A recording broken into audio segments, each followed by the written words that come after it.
Assalamualaikum warahmatullahi wabarakatuh. Perkenalkan, nama saya Akbar Nur Sultan, NIM saya 273 dari kelas F.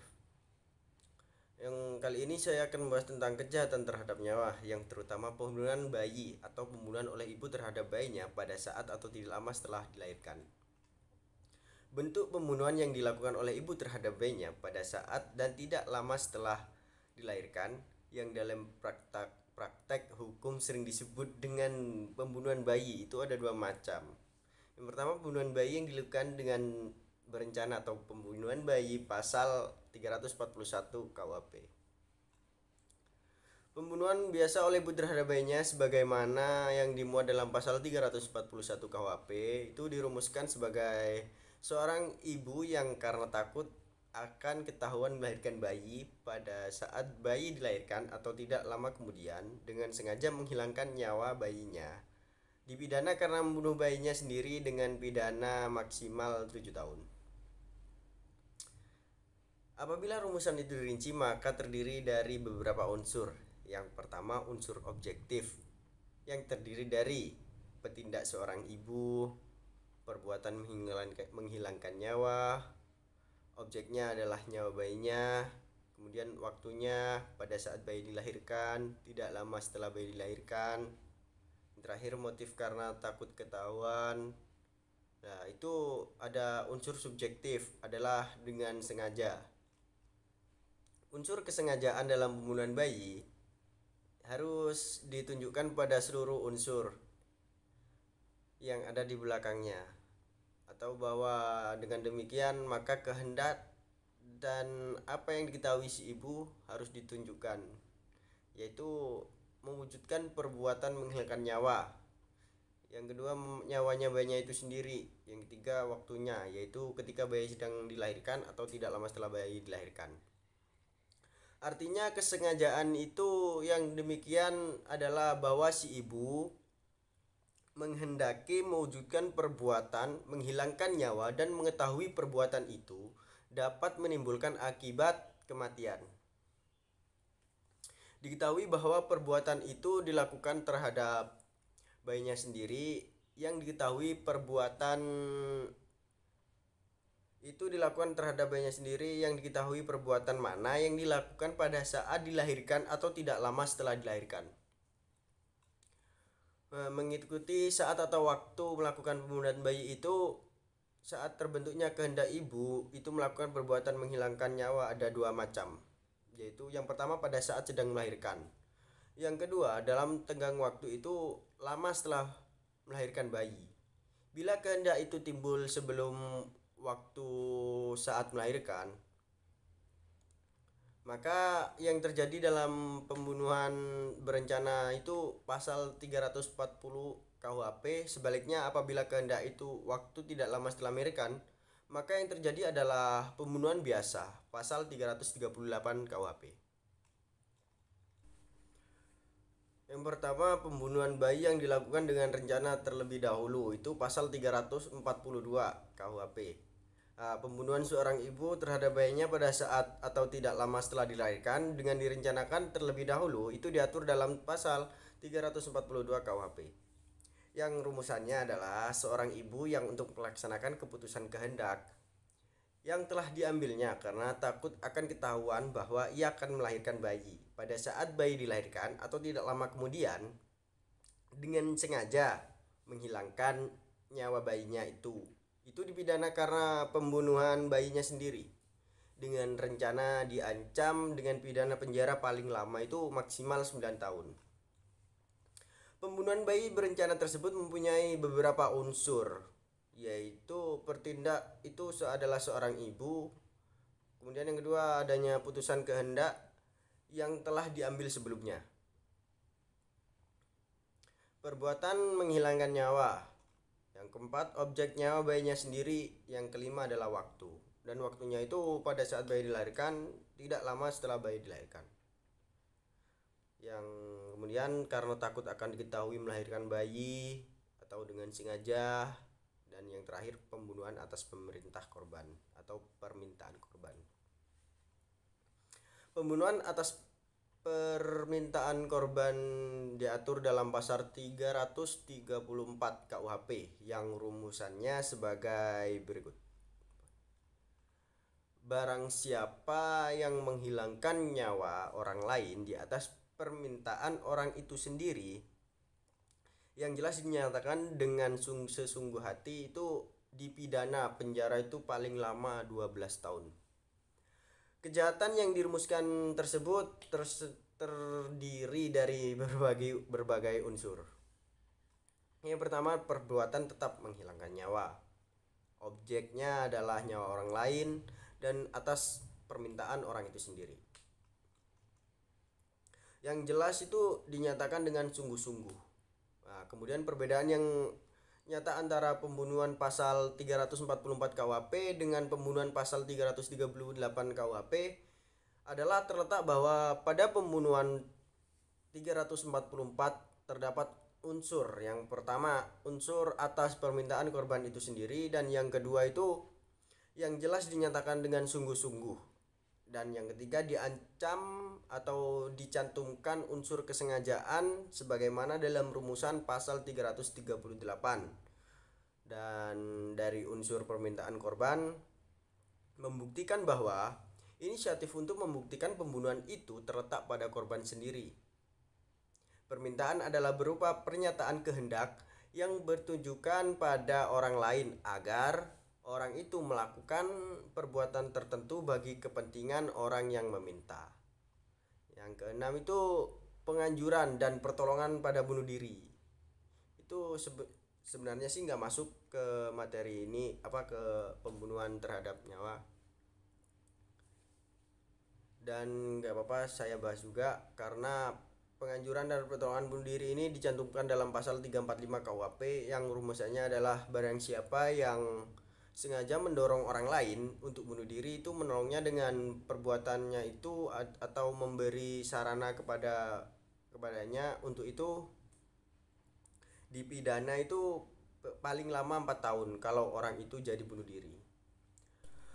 Berdasarkan pada unsur perbuatan kejahatan pasal 345 KUHP, ini ada 3 bentuk, yaitu yang pertama itu bentuk melarang orang dengan sengaja melakukan perbuatan mendorong orang lain untuk bunuh diri. Yang kedua, bentuk kedua itu melarang orang yang dengan sengaja melakukan perbuatan menolong orang lain dalam melakukan bunuh diri. Dan yang ketiga itu melarang orang yang dengan sengaja melakukan perbuatan memberikan sarana pada orang yang diketahui akan bunuh diri. Yang terakhir itu pengguguran dengan pembunuhan kandungan. Nah, di sini kita masuk kembali kepada terhadap nyawa bayi ya. Nah, kejahatan pengguguran dan pembunuhan terhadap kandungan diatur dalam 4 pasal, yaitu pengguguran dan pembunuhan kandungan oleh perempuan yang mengandung atau menyuruh orang lain. Untuk itu dipidana dengan pidana penjara paling lama 4 tahun. Unsur-unsur rumusan tersebut adalah unsur objektif, atau yang pertama itu petindak seorang ibu itu perbuatan menggugurkan, mematikan, yang kemudian menyuruh orang lain menggugurkan, dan yang keempat itu menyuruh orang lain mematikan. Objeknya adalah kandungannya sendiri, unsur subjektifnya dengan sengaja. Dan yang pertama, pengguguran dan pembunuhan kandungan tanpa persetujuan perempuan yang mengandung dicantumkan dalam pasal 347 KUHP. Barang siapa dengan sengaja menggugurkan atau mematikan kandungan seorang perempuan tanpa persetujuan, itu dipidana dengan pidana paling lama 12 tahun. Unsur-unsur itu dari rumusan tersebut yang merupakan unsur objektifnya perbuatan pengguguran atau mematikan. Nah, yang kedua itu objek kandungannya itu seorang perempuan. Yang ketiga tanpa persetujuan perempuan itu. Unsur subjektif dengan sengaja. Lah, kini diketahui adanya persamaan dan perbedaan antara ketentuan dalam pasal 346 KUHP dengan ketentuan pasal 347 KUHP. Persamaannya adalah satu. Pada kedua perbuatan yaitu menggugurkan dan mematikan. Yang kedua, objeknya yakni kandungan seorang perempuan. Perbedaan ialah pada dalam pasal 346 KUHP terdapat perbuatan menyuruh orang lain. Menggugurkan dan menyuruh orang lain, mematikan yang tidak ada dalam pasal 347 KUHP. Pada pasal 347 KUHP itu ada unsur tanpa persetujuan atau perempuan yang mengandung.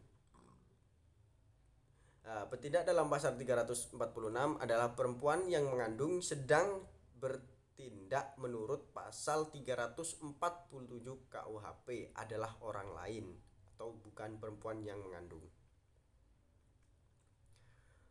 Pengguguran dan pembunuhan kandungan atas persetujuan perempuan yang mengandung itu pasal 348 KUHP yang berbunyi barang siapa dengan sengaja menggugurkan atau mematikan kandungan seorang perempuan dengan persetujuan itu dipidana dengan pidana penjara paling lama 5 tahun 6 bulan. Adapun unsur-unsurnya yaitu unsur objektifnya perbuatan itu menggugurkan dan mematikan. Objeknya adalah kandungan seorang perempuan dan yang ketiga itu dengan persetujuan.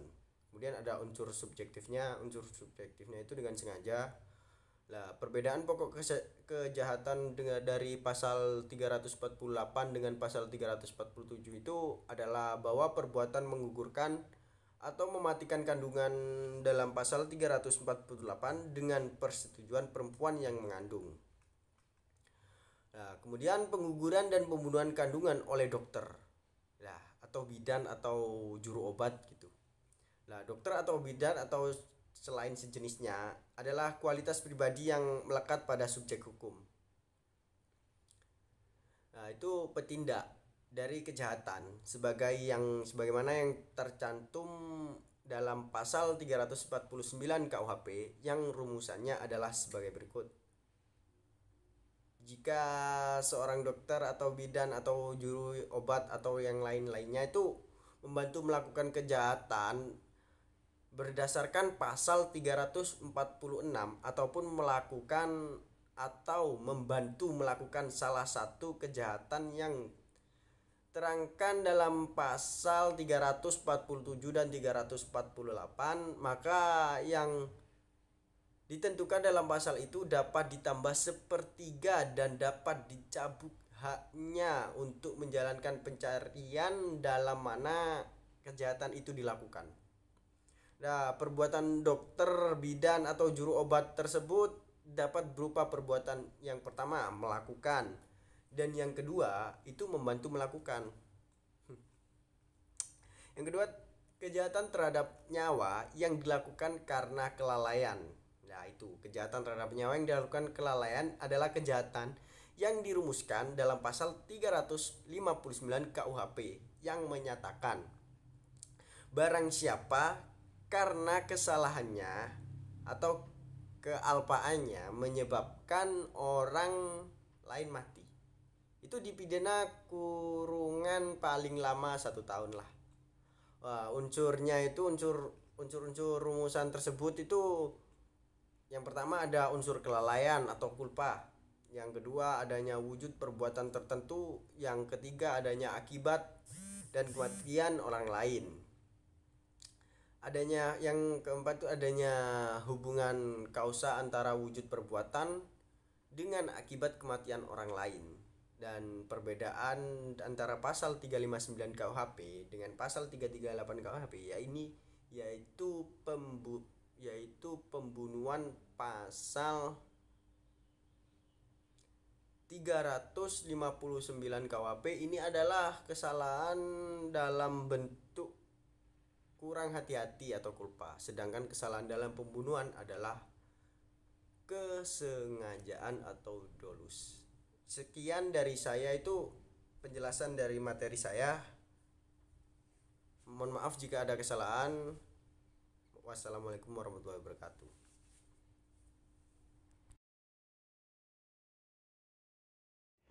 Assalamualaikum warahmatullahi wabarakatuh. Perkenalkan, nama saya Taufik Rahman Saleh, NIM 2019-282 dari kelas F Hukum Pidana 2 akan menjelaskan mengenai kejahatan terhadap tubuh atau biasa disebut dengan penganiayaan.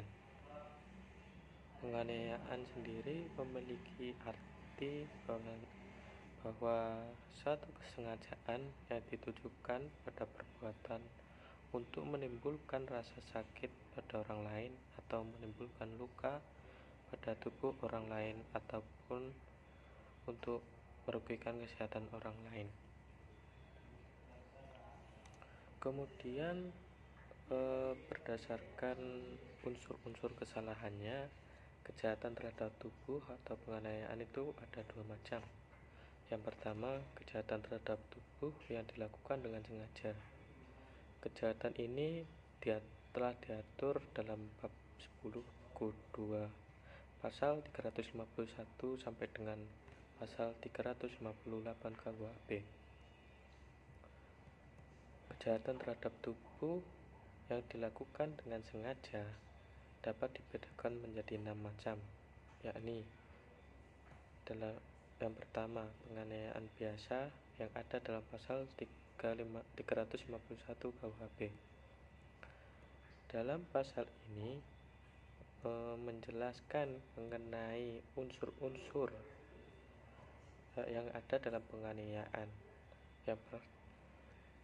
Unsur-unsur penganiayaan tersebut, yang pertama, adanya kesengajaan, adanya perbuatan, adanya akibat perbuatan yang dituju seperti menimbulkan rasa sakit atau menimbulkan luka pada tubuh, kemudian akibat perbuatan menjadi satu-satunya tujuan, dan yang kelima adalah penganiayaan ringan atau yang ada dalam pasal 352 KUHP. Kemudian dalam pasal 352 KUHP itu menjelaskan mengenai unsur-unsur yang ada dalam penganiayaan ringan atau rumusan-rumusan yang ada dalam penganiayaan ringan, seperti mengenai batasan dan ancaman pidana bagi penganiayaan ringan dan alasan pemberatan pidana pada penganiayaan ringan. Batasan penganiayaan ringan adalah penganiayaan yang bukan berupa penganiayaan yang berencana dan bukan penganiayaan yang dilakukan terhadap ibu atau bapak yang sah, istri atau anaknya, kemudian terhadap pegawai negeri yang sedang atau karena menjalankan tugasnya yang sah, dan memasukkan bahan yang berbahaya bagi nyawa untuk dimakan atau diminum, yang akan diatur pada pasal 356 KUHP. Kemudian penganiayaan berencana yang ada dalam pasal 353 KUHP. Di sini dalam pasal 353 KUHP menjelaskan tentang 3 macam penganiayaan berencana. Yang pertama, penganiayaan berencana yang tidak berakibat luka berat atau kematian. Yang kedua, penganiayaan berencana yang berakibat luka berat. Yang ketiga, penganiayaan berencana yang berakibat kematian. Kemudian penganiayaan berat yang ada dalam pasal 354 KUHP.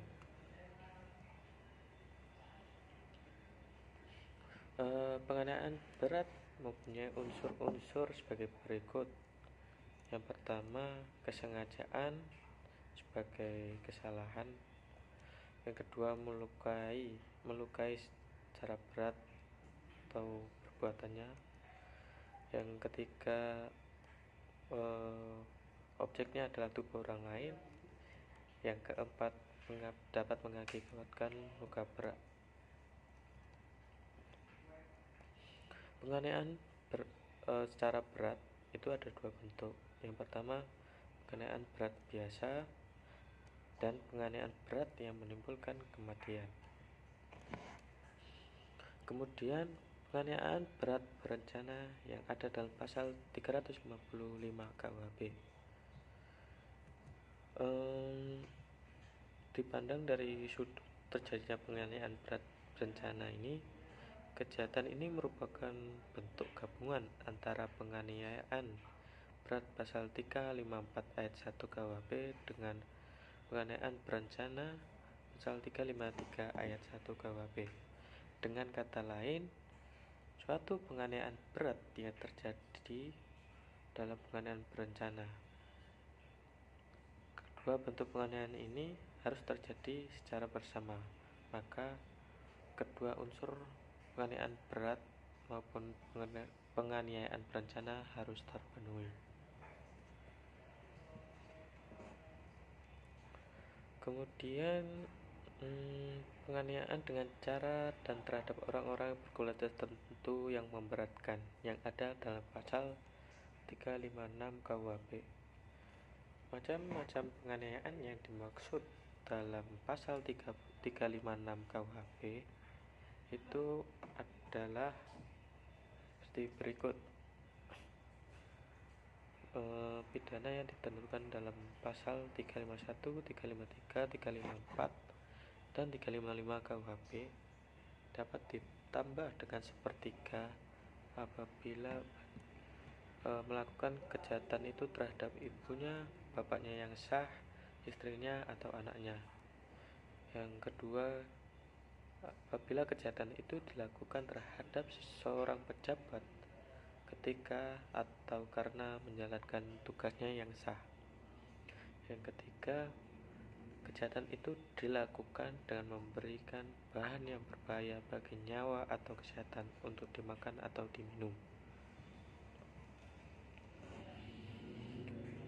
Bahwa bagi bentuk khusus penganiayaan di atas, kemudian sifat yang dapat memberatkan pidana penganiayaan biasa pada pasal 351 KUHP, penganiayaan berencana pasal 353 KUHP, penganiayaan berat pada pasal 354 KUHP, dan penganiayaan berat berencana pada pasal 355 KUHP.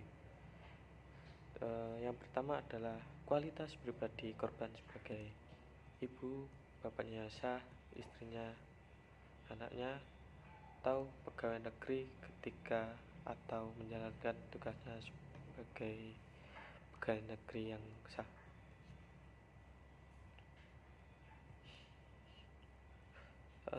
Kemudian ada rasio-rasio tertentu yang dapat ditetapkan dalam pasal 356 KUHP sebagai faktor yang memberatkan pidana. Bagi orang-orang yang berkualitas sebagai ada hubungan keluarga dengan keluarga, ada alasan antara lain. Yang pertama, bahwa sebagai usaha pencegahan khusus terhadap dilakukannya penganiayaan anggota keluarga. Maksudnya agar di dalam keluarga tersebut tidak terjadi penganiayaan. Kemudian bertujuan untuk melindungi kerukunan dalam kalangan keluarga dari gangguan sesama anggota keluarga. Jadi diharapkan untuk anggota keluarga bisa hidup rukun. Kemudian terhadap sesama anggota keluarga sepatutnya bersikap dan bertindak kasih sayang, sebab antara sesama mereka ada hubungan ketergantungan yang saling membutuhkan. Bukan hanya ada keterikatan secara hukum, melainkan juga ada keterikatan batin juga.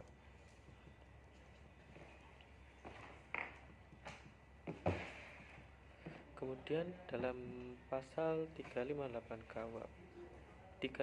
KUHP itu merumuskan bahwasanya mereka yang dengan sengaja turut serta dalam penyerangan atau perkelahian di mana terlibat beberapa orang selain tanggung jawab masing-masing terhadap apa yang khusus dilakukan olehnya, dipidana dengan pidana penjara paling lama 2 tahun 8 bulan jika akibat penyerangan atau pukulan itu ada yang luka-luka berat.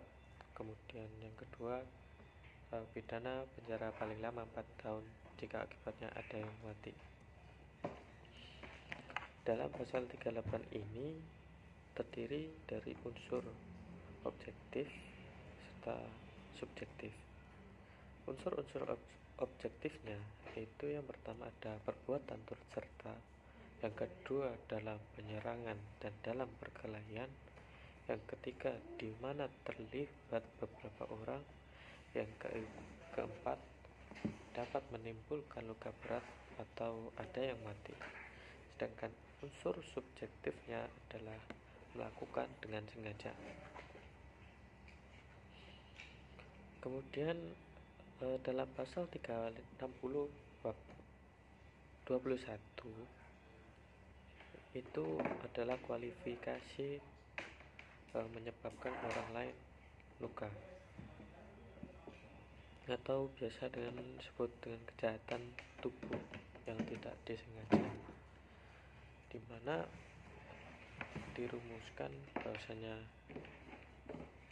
ayat 1 berbunyi, barang siapa karena kesalahannya atau kealpaannya menyebabkan orang lain mendapatkan luka-luka berat, dipidana dengan pidana penjara paling lama 5 tahun atau pidana kurungan paling lama 1 tahun. Ayat kedua, barang siapa karena kurang hati-hatinya atau kealpaannya menyebabkan orang lain luka-luka sedemikian rupa sehingga timbul penyakit atau halangan menjalankan pekerjaan, jabatan, atau pencarian selama waktu tertentu, dapat dipidana dengan pidana penjara paling lama 9 bulan atau pidana kurungan paling lama 6 bulan atau pidana denda paling tinggi Rp4.500. Dalam rumusan ayat 1 terdapat unsur-unsur, yakni ada perbuatan, ada kesalahan atau kealpaan, kemudian menimbulkan luka-luka berat. Sedangkan dalam ayat 2 terdapat unsur-unsur. Yang pertama ada perbuatan, ada kesalahan atau kealpaannya.